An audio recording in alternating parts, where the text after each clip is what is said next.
Hi, welcome back to Basement Backgammon. In this episode, we're looking at a set of checkers I just purchased.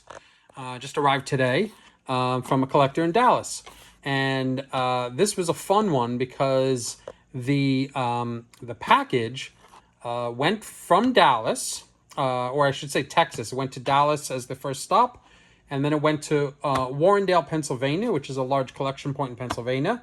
And then for some reason, it traveled back to Dallas and went through Texas again, and then went back to Warrendale, Pennsylvania, before finally someone figured out, oh, this belongs in Connecticut. And then it went to Stamford, Connecticut, and then to my hometown, and then into my mailbox. So let's take a look at what I bought here. What I bought was a full set of 1.5 inch brown checkers,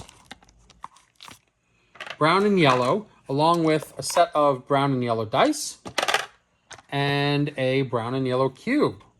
Cube's in really good condition because these old crystalloid cubes from the 60s and 70s, a lot of times the numbers tend to wear away over time, and these look to be in perfect shape. So the brown and yellow, really, really cool. I like this. It's a 1-inch cube. The checkers are in spectacular condition. They're all shined up, which I like to see. Sometimes sometimes you want to see patina on checkers, and other times you just want to see the checkers in their full glory. And this, I think, is one of those times where I want to see the checkers in their full glory. What I love about these vintage brown checkers is that they're swirled with cream, and sometimes you get a checker where the cream doesn't show up all that much on the edges. There's a little bit here, a little bit here. Not too bad, a little bit. Sometimes it's even worse than that. Let's see if we can find one that doesn't. This one has decent amount of cream. And then you get some where the cream just comes out on the edges. Ba-ba-boom, look at that. Look at those stripes of that cream coming out. I mean, that is, if there's any more 1970s color palette than that, I don't know what that is. My brother, I have an older brother. He's still alive. He's only 60. And in his room, he had, it was the scent of cigarettes, maybe marijuana. He had a shag carpet, and he had a record collection of all these 1960s and 70s rock bands, a vinyl collection. And I used to sit in his room for hours just soaking it all up. And this is what this reminds me of, because we had wallpaper which had a similar look to it. My parents decorated that house in 1968 when they bought it, and I'm not sure they ever changed the decorations ever since. So this reminds me of his bedroom. What else we got here? We got some nice, so we got a nice set of brown checkers, and then a matching set of yellow checkers.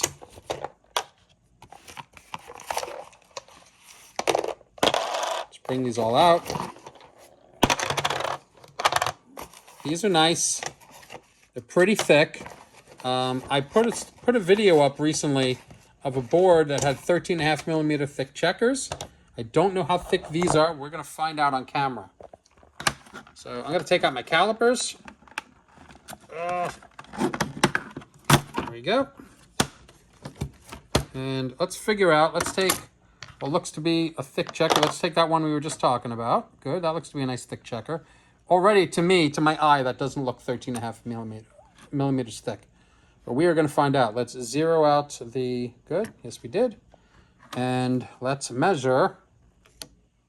And look at that. I'm getting too old for this job. 12.7 millimeters. So I was right. It is not 13.5 millimeters. They're decently thick. But 12.7 is a little bit less than the 13.5 that the other ones have. Generally... collectors like thicker checkers. The thicker, the better. But there is a place for thinner checkers, especially if you were trying to fill a board that normally doesn't come with Bakelite checkers with Bakelite checkers. So there are thin Bakelite checkers sets that you can get. They go super thin. They go 7 millimeters, 8 millimeters on some sets. And those sometimes, if you're lucky, can fill into like an Aries board, like a 1.75 inch Aries board, or a 1.5 inch Aries board or something like that, that wasn't made for Bakelite. You may be able to sometimes put Bakelite in that. So they do have their place, but generally the thicker the better. But this is a very nice set, and I appreciate the person who sold it to me, and you know who you are. And I really, I'm glad it's finally here in my hands. Like and subscribe for more videos as I get more equipment.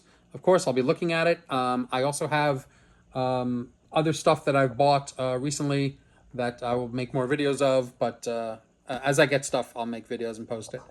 So if you like and subscribe, you get to be notified as soon as I post a new video.